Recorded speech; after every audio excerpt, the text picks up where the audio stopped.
Dial from Pizzazzerie, and I'm at Swoozie's in Atlanta, and we're going to show you how to make a push-up pop. So we're going to make a chocolate birthday brownie sundae push-up pop.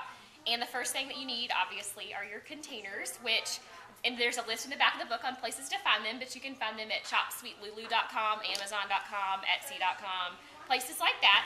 So the first thing that you do is use your push-up pop as your cookie cutter. So you don't need to measure the width of this and then go find a round cookie cutter that is that exact shape. You just use this. So what we've made is just a chocolate sheet cake, which this is, there's recipes in the book, and this is one of them. Chocolate birthday brownie, and you'll flip your push-up pop over, and you'll just use it kind of like you would a cookie cutter. I don't know if this is like a magical move, but I spin it. It makes it easier. And you lift it straight up, and then usually I have a plate or something, and you just use the push-up pop part to pop it right out. And it's a very moist cake, so it kind of crumbled on the top, but you'll see in a minute it doesn't matter. So I usually do about 2 or 3 per push-up pop. If you're doing frosting in between, you probably only need 2. And then you can do the same thing with like pie crust and use pie filling in between. You can do different types of flavorings. We were just talking about Cinco de Mayo. You could do margarita cupcakes and things like that. So I've made 4 here. All 4 aren't going to fit, but we'll see. So you take it over and you flip it over, and I made what I call it a muddler. There's no official name for it. All I did was take the end of one of these and I cut around the edging, so I have kind of a flat, like pushing tool.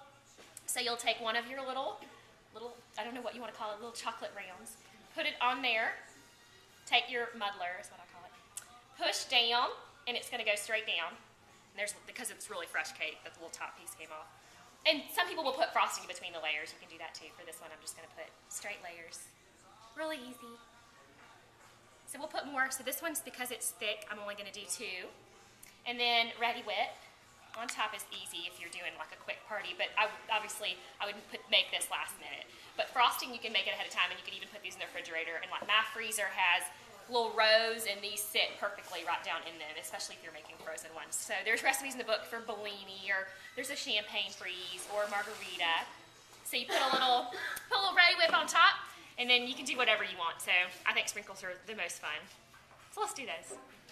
Sprinkles. And then you can put a cherry on top.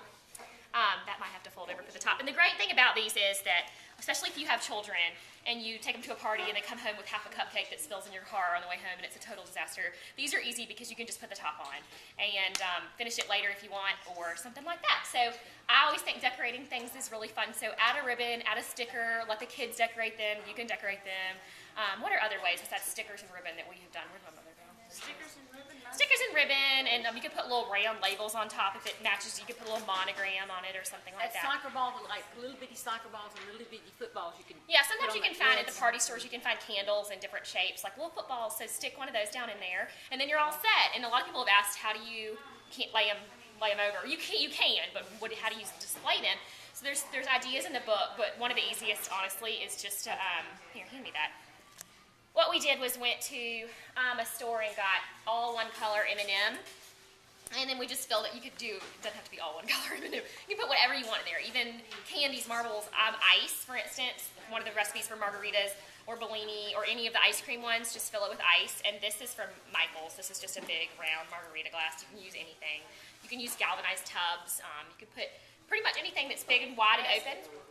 Baskets, yeah, pretty much anything. And you can also use styrofoam or floral foam and cover it with crinkle paper or cover it with anything. Or you can get really crafty. Hold on, I'm grabbing one more thing. These are wooden candlesticks from the craft store, and just a wooden square we bought at the craft store. Spray painted them white, took a little drill and drilled holes. Let me try to see if I can set this down. And they go down in perfectly. What drill bit size was that? Half inch little drill. And so you can even I took a charger plate, like those inexpensive metallic chargers you can find for like $1.99, and I drilled holes in them, and then we set it on a martini glass out, or someone could walk around and serve it that way, and it just displayed it up. And then we put like a pink champagne freeze. So in the book, you'll see that one as well. So those are just some ways to make push-up pops. They're really easy. It took me 2 seconds. So you can kind of make your sheet cakes in advance, freeze them if you need them, and then make them the same day. But this is the cake one. But the pie and the frozen and cookies and candy are done very similarly. So it's a fun book, and I hope y'all enjoy the demo.